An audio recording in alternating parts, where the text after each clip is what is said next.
Çin'in Orta Asya'daki ekonomik nüfuzu, hammaddeye dayalı yeni sömürgecilik. Orta Asya, Türk dünyasının kalbi ve jeopolitik rekabetin sahnesi. Türk Cumhuriyetlerinde Güç, Kimlik ve Gelecek kitabından bir bölüm. Yazar, Mehmet Emin Hazret. 1. Hammadde deposu stratejisi. Çin, Orta Asya'yı yalnızca stratejik bir enerji ve maden kaynağı olarak görmekte, bölge ülkelerinin sanayileşmesini sistematik olarak engellemektedir. Çin'in hammadde erişim haritası. Kazakistan, petrol, doğalgaz, uranyum, bakır. Türkmenistan, doğalgaz. Özbekistan, altın, uranyum, bakır. Kırgızistan, altın.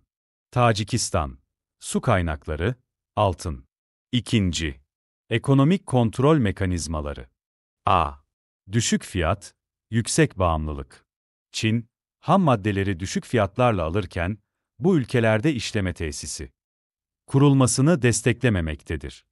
Kazakistan örneğinde olduğu gibi, rafinerisiz ham petrol doğrudan Çin'e taşınmaktadır. B. Yerli üretimi baskılayan ticaret anlaşmaları.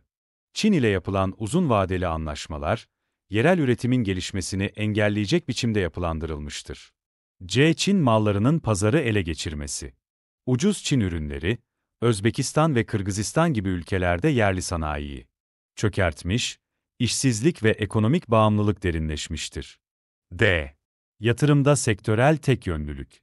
Çin yatırımları ağırlıklı olarak enerji, maden ve altyapıya yöneliktir. Üretim ve teknoloji odaklı sektörler ihmal edilmektedir. 3. Çin'in enerji ve maden projeleri, altyapı ile bağımlılığı derinleştirmek. Kazakistan-Oçin petrol hattı ve Orta Asya-Oçin doğalgaz hattı, Çin'in enerji güvenliğinde kritik rol oynamaktadır. Tacikistan ve Kırgızistan üzerinden yeni hatlar, Batı'nın enerji erişimini sınırlamak amacı taşımaktadır. Kazakistan'daki uranyum anlaşmaları ve Özbekistan'daki nadir toprak madenciliği, Çin'in teknoloji ve savunma sanayisi için büyük önem taşımaktadır. 4. Orta Asya için sonuçlar. Ekonomik bağımlılığın derinleşmesi. Sorun alanı. Sanayisizleşme. Çin'in politikaları yerli sanayinin gelişmesini engellemekte. Tek yönlü ekonomi. Ekonomiler yalnızca hammaddeye dayalı hale gelmiş, çeşitlilik kaybolmuştur. Artan bağımlılık, altyapı ve lojistik yatırımları Çin'in kontrolünde. Toplumsal tepki, Çin karşıtı duygular, işsizlik ve eşitsizlikle birlikte artmaktadır. Sonuç: Çin, askeri ve ekonomik araçları ustaca kullanarak Orta Asya'da çok boyutlu bir hakimiyet kurmaktadır.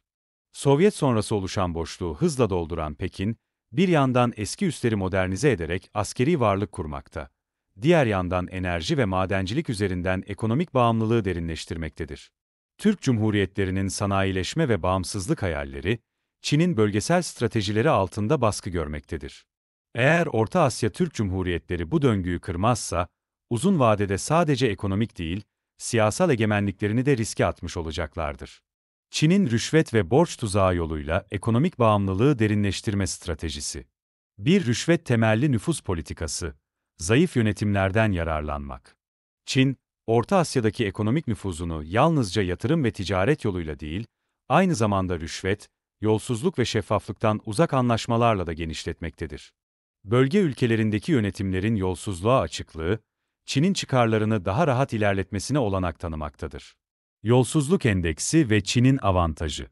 Transparency International'ın Uluslararası Şeffaflık 2024 verilerine göre, Orta Asya ülkeleri yolsuzluk algısı açısından dünyada en alt sıralarda yer almaktadır.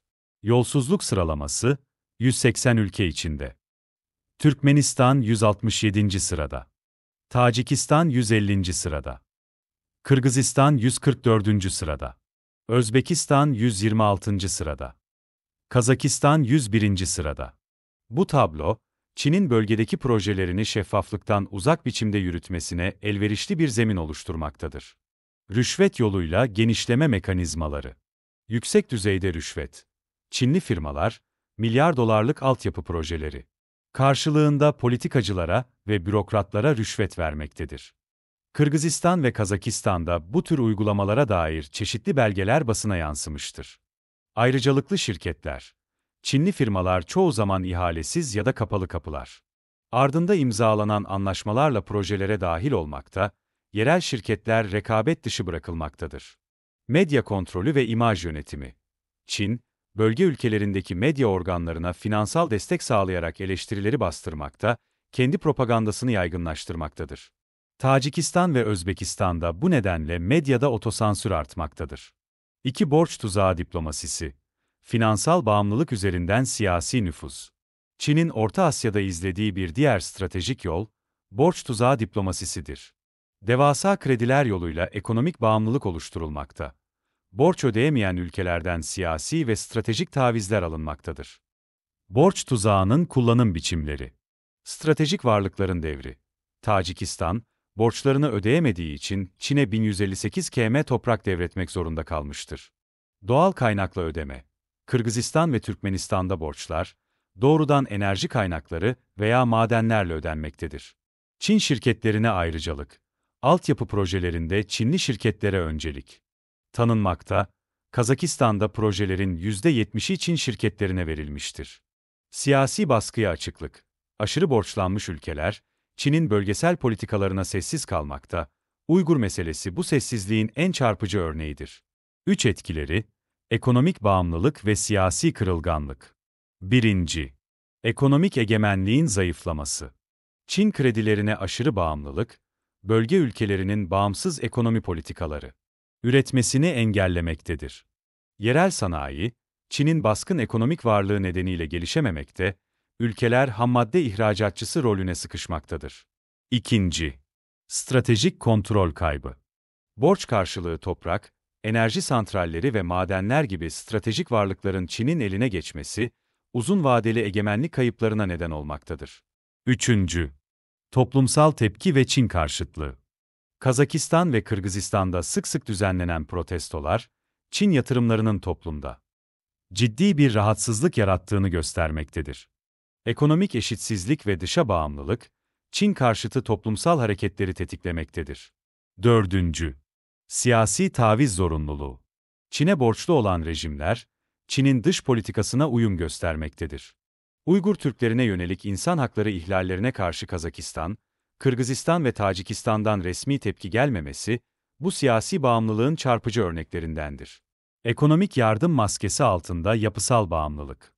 Çin'in Orta Asya'daki ekonomik stratejisi, yalnızca altyapı yatırımları ya da ticari ortaklıklar yoluyla değil, rüşvet, borçlandırma ve stratejik dayatmalar yoluyla da şekillenmektedir. Bu süreçte, ekonomik bağımsızlık zayıflamakta, egemenlik alanları aşınmakta, toplumsal tepki yükselmekte, siyasi karar alma süreçleri dış baskılarla şekillenmektedir. Eğer bu eğilim tersine çevrilmezse, Orta Asya'nın Çin'e bağımlılığı yalnızca ekonomik değil, aynı zamanda siyasi ve stratejik bir boyut kazanacaktır. Çin'in Orta Asya ülkelerine verdiği borçlar, 2024 verileri. Ülke ve borç miktarı dış borçtaki Çin payı. Tacikistan 3,2 milyar dolar, dış borçtaki Çin payı 50. Kırgızistan 4,2 milyar dolar, dış borçtaki Çin payı 40. Özbekistan 4,5 milyar dolar, dış borçtaki Çin payı 30. Kazakistan 13 milyar dolar, dış borçtaki Çin payı 20. Bir sonraki bölümde, Çin'in Orta Asya Türk Cumhuriyetlerindeki casusluk faaliyetleri anlatacak.